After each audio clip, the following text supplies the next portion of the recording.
Bonjour. Ces derniers jours, si on a levé les yeux, surtout dans l'ouest de la France, Bretagne, Normandie, on a pu voir un ciel un peu bizarre, blanchâtre, laiteux. Oui, tout à fait. C'était pas vraiment des nuages classiques. Non, c'est ça. Et en fait, c'était de la fumée. De la fumée venue de très très loin. Exactement. Des fumées, des immenses feux de forêt qui touchent le Canada en ce moment. Elles ont carrément traversé l'Atlantique. Incroyable. Alors, aujourd'hui, on va essayer de décrypter un peu tout ça, comprendre ce voyage, les effets visibles ici, et surtout, faire la part des choses avec les risques réels là-bas au Canada. C'est ça, on s'appuie pour ça sur différentes sources d'infos, météo, analyses scientifiques, données de santé canadiennes, pour avoir une vue d'ensemble. Bon, alors commençons par l'origine.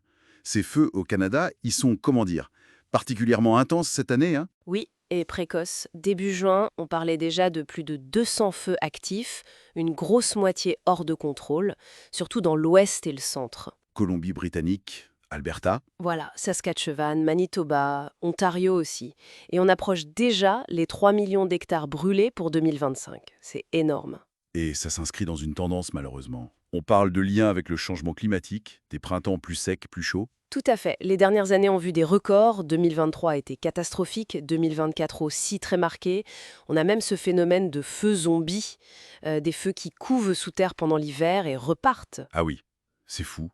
Et la situation là-bas est critique, j'imagine. Évacuation. Oui, des évacuations massives, des états d'urgence déclarés, et la qualité de l'air évidemment est très mauvaise au Canada, mais ça descend aussi sur les États-Unis. D'accord. Et donc, comment cette fumée fait-elle des milliers de kilomètres pour arriver jusqu'ici? C'est ça le truc assez incroyable. Ben, c'est une question d'altitude et de vent. Les fumées sont projetées très haut par l'intensité des feux. Ok. Et là-haut, elles sont prises dans le courant G, le fameux jet stream.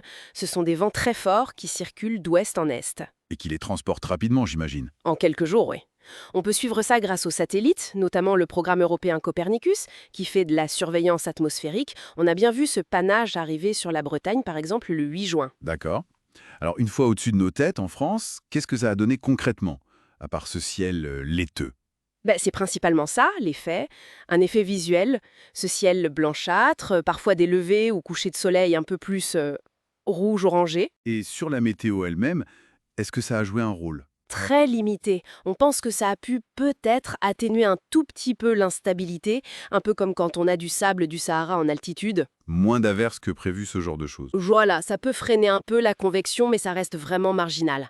Pas de quoi changer la météo du tout au tout. Bon, venons-en au point le plus important pour nous ici, la qualité de l'air et la santé. Est-ce qu'il y avait un risque? Alors là, toutes les sources sont unanimes et c'est vraiment le message clé, non. Non. Non, parce que cette fumée circule à très haute altitude. On parle de plusieurs kilomètres au-dessus du sol. D'accord, donc elle ne redescend pas. Pas de manière significative au-dessus de l'Europe. Pour cet épisode en tout cas. Les mesures au sol faites par les réseaux de surveillance comme Prévert n'ont montré aucun impact notable sur la qualité de l'air qu'on respire. Donc aucune inquiétude à avoir pour la santé ici en France, liée à ces fumées canadiennes spécifiques. Exactement, aucun danger sanitaire direct pour nous. C'est une précision importante. C'est très clair. Mais pour bien comprendre le phénomène global, c'est intéressant de savoir quels sont les risques là où l'exposition est réelle, proche des feux. C'est quoi exactement cette fumée à dire? Alors c'est un mélange très complexe. Il y a des gaz monoxyde de carbone, dioxyde de soufre, oxyde d'azote, ozone, etc. Mais le souci principal, ce sont les particules fines. Les fameuses PM2,5. Voilà, les PM2,5, des particules minuscules, invisibles, qui pénètrent très profondément dans les poumons et peuvent passer dans le sang.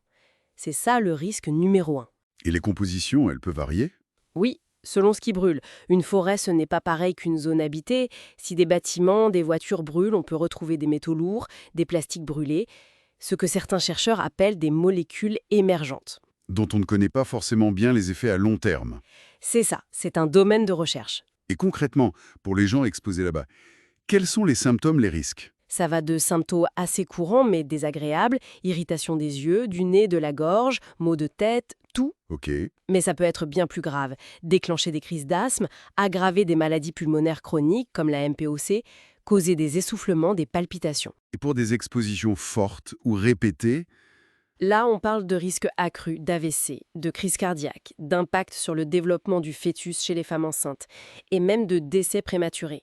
Il ne faut pas non plus oublier l'impact psychologique. La santé mentale. Oui, l'anxiété, la dépression, parfois même des troubles de stress post-traumatique, notamment chez les personnes évacuées ou les intervenants. Et il y a des personnes plus à risque que d'autres, j'imagine. Bien sûr, les personnes âgées, les bébés et jeunes enfants, les femmes enceintes, toutes les personnes qui ont déjà des maladies chroniques, cardiaques ou pulmonaires, diabète, et aussi les travailleurs extérieurs, les populations autochtones souvent en première ligne, ou les personnes plus défavorisées qui ont moins de moyens de se protéger. Face à ça, qu'est-ce qu'on conseille de faire dans les zones affectées? Le b.a.-ba, c'est de rester à l'intérieur autant que possible, fenêtres et portes fermées. Utilisez un purificateur d'air avec un filtre HEPA si on en a un.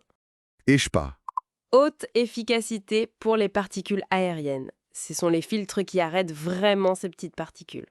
Évitez tout effort physique intense à l'extérieur et suivre les indices de qualité de l'air, comme la cote Air Santé au Canada. Et les masques? Un simple masque anti-poussière, ça suffit? Non, malheureusement, ces masques en papier ou en tissu, ils n'arrêtent pas les PM2,5. Il faudrait des masques type N95, mais même là, l'important, c'est surtout de limiter l'exposition globale. D'accord. Donc, pour résumer, ce qu'on a vu en France, c'était un spectacle météorologique visuel, impressionnant, certes, mais sans danger pour notre santé ici, car tout ça se passait très haut. Voilà. C'est la grande différence avec la situation vécue au Canada, où les risques sanitaires sont bien réels et sérieux près des sources d'émissions. Ça montre bien cette connexion à l'échelle planétaire et la puissance de ces phénomènes atmosphériques. Tout à fait. Et ça amène peut-être une dernière réflexion. Ces événements, rendus plus fréquents par le changement climatique, comme le suggèrent nos sources, nous rappellent que l'atmosphère n'a pas de frontières. Au-delà de l'observation de ce ciel voilé, on peut se demander comment ces transports à longue distance, que ce soit de fumée aujourd'hui, de poussière demain, ou peut-être de ces molécules émergentes issues de zones bâties qui brûlent, comment tout ça pourrait à terme affecter notre environnement, voire notre santé, de manière plus subtile qu'on ne le soupçonne encore.